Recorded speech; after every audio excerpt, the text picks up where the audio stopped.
박근혜 정부 국정원이 갓 출범한 정권의 정통성에 타격을 줄 것을 우려해서 2012년 국정원 댓글 사건의 진상을 철저히 은폐하려 한 정황이 담긴 국정원 내부 보고서가 새롭게 발견됐습니다. 뭐 이건 그럴 수밖에 없을 거라고 생각해요. 정권의 정통성이 걸려 있었기 때문에. 우리는 그래서 국정원 댓글 사건이라고 말하면 작아 보이잖아요. 국가기관이 총체적으로 개입한 정치 개입 사건이죠. 네. 게이트.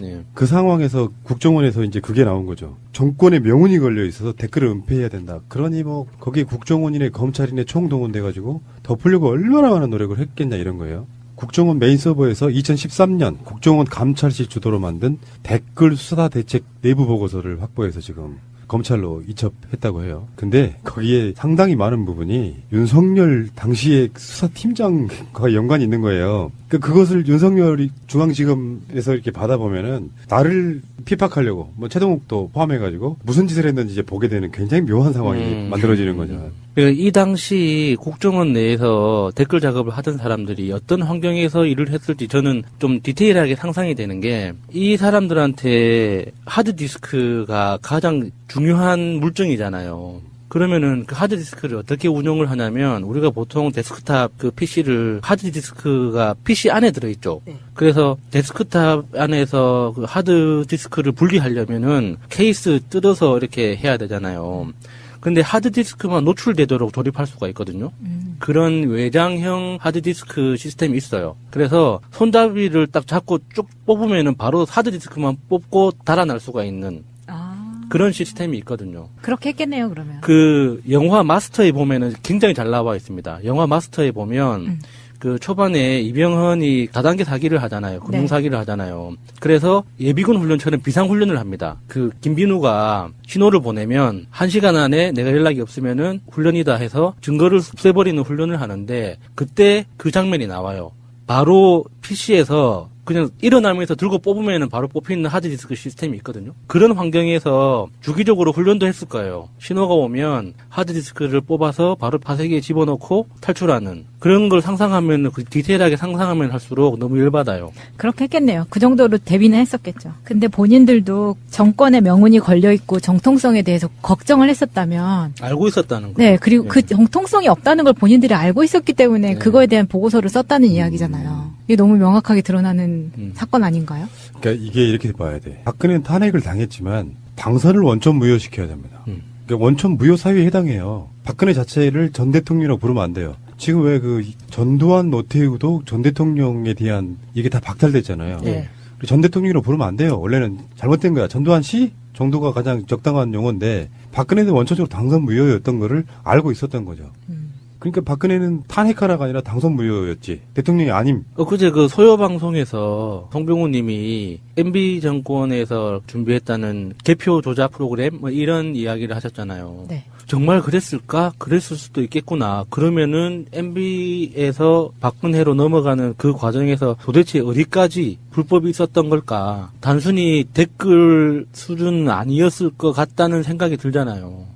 너무 좀 끔찍해요. 그렇죠. 우리가 항상 뭐 해왔던 이야기이긴 한데 정권을 유지하기 위해서 뭘 못했겠냐는 생각이 들잖아요. 근데 이게 이제 이런 부분도 있죠. 솔직히 말씀드리면 개표 조작을 다루었던 방송으로서 느끼는 건데 저는 트위터상에서 어떤 사람들이 특정한 흐름을 계속 몇 년간 유심히 봤었거든요. 그 댓글은 예를 들면 홍준표 같은 사람들이 뭐 0.5%도 안 되는 댓글로 뭐 안보 수장을 구속했다 뭐 이렇게 공격하고 있지만 댓글 느낌은 실드치기가 좀 가능해요. 뭐 국가기관이 뭐 정권 안보 차원에서 뭐 이런 식으로 실드를 치잖아요. 그렇게 이제 어느 정도 실드가 가능해요. 근데 개표 조작 이야기가 나오면 그냥 미친놈으로 몰아버리는 거예요. 물론 저도 개표 부정이 있었다 없었다 100% 확신할 수는 없지만 조금 전에 저의 전제로만 보면 뭘 못했겠냐. 오히려 쉬워요. 프로그램 만드는 사람들 입장에서 보면 오히려 쉽다고. 굉장히 정밀한 뭔가가 나와야겠지만 어쨌든 그 부분은 이제 다른 방식으로 우리가 이야기하시기로 하시고 국정원이 갖고 있는 이런 생각들 때문에 얼마나 많은 것들이 그러니까 불법을 저질러서 대통령이 됐어. 그런데 이 사람의 정통성을 가지려면 이거를 눌러야 되잖아요. 그러니까 또 다른 사건들이 계속 발생하는 그런 방식으로 덮고 탄압하고 이런 과정을 계속 거치게 되는 거죠.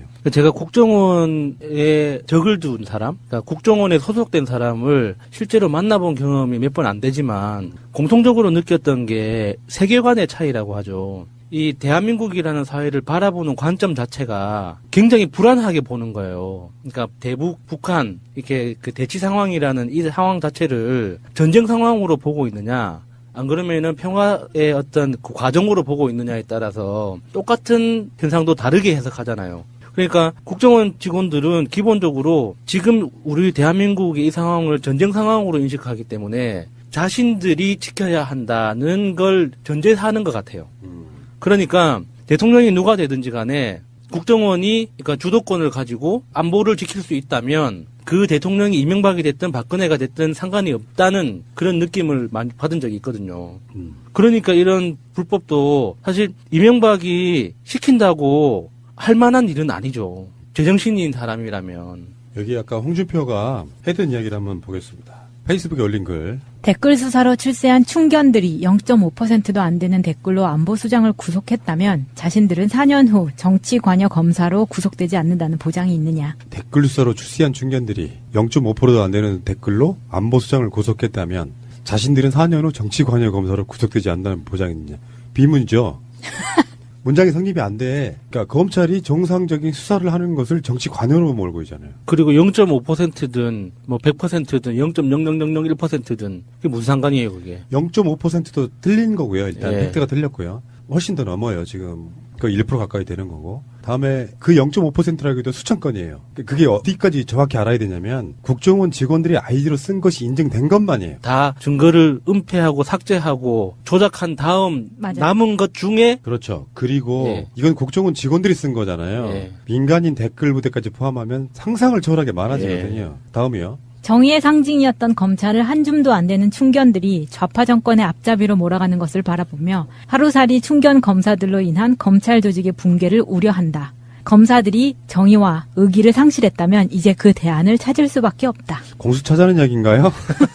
자유한국당은 반대하고 있던데. 아니, 자유한국당이 지금 그 상황이 오늘자로 약간 급선회해서 공수처 설치를 찬성하는 쪽으로 지금 돌아서고 있대요. 그러니까 검찰을 견제해보겠다는 건데. 그런 의미죠. 네. 근데 정의의 상징이었던 검찰이 언제적 이야기예요? 글쎄 교과서에서 본 적은 있는 것 같은데 자기가 기억은 안 검사할 나요. 때였었나? 자기 때까지 그랬다. 아 모래시계 드라마 안에서 검찰 조직의 붕괴를 우려한다? 하루살이 충견 검사들로 인한? 누구 이야기하는 거예요? 윤석열 검사 지검장 이야기하는 거 아니에요? 타겟은 거기 같아요. 네. 홍준표가 말하는 못된 검사들.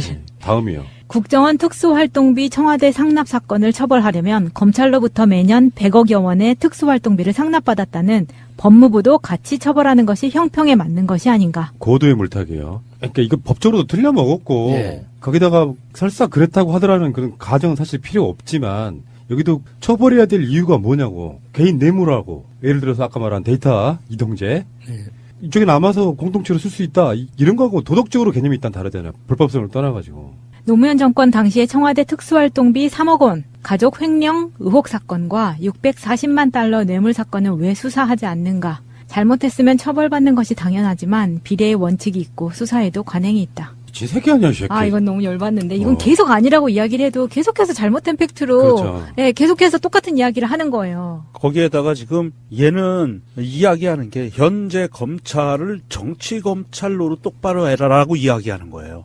그러니까 죄가 있으면 처벌을 받는 건 있지만 관행도 있고 비례의 원칙도 있다. 이러고는 야당을 한 명 수사하면 여당도 한 명 수사해야지. 이게 정치 검찰로 노릇하라는 얘기거든요. 뭐 관행이 적폐였기 때문에 지금 적폐 청산하자고 하는데 그 적폐대로 가자. 지금 얘는 계속 이야기하면서 앞에 얘기와 뒤에 얘기가 완전히 다른 얘기들을 섞어서 하고 있어요. 그러니까 제가 뭐 항상 하는 이야기지만 존재의 가치가 없는 나머지 그 당에서 나오는 것이 다 이런 식의 물타기예요. 박근혜 정부 국정원이 갓 출범한 정권의 정통성에 타격을 줄 것을 우려해서 2012년 국정원 댓글 사건의 진상을 철저히 은폐하려 한 정황이 담긴 국정원 내부 보고서가 새롭게 발견됐습니다. 뭐 이건 그럴 수밖에 없을 거라고 생각해요. 정권의 정통성이 걸려 있었기 때문에. 우리는 그래서 국정원 댓글 사건이라고 말하면 작아 보이잖아요. 국가기관이 총체적으로 개입한 정치 개입 사건이죠. 게이트.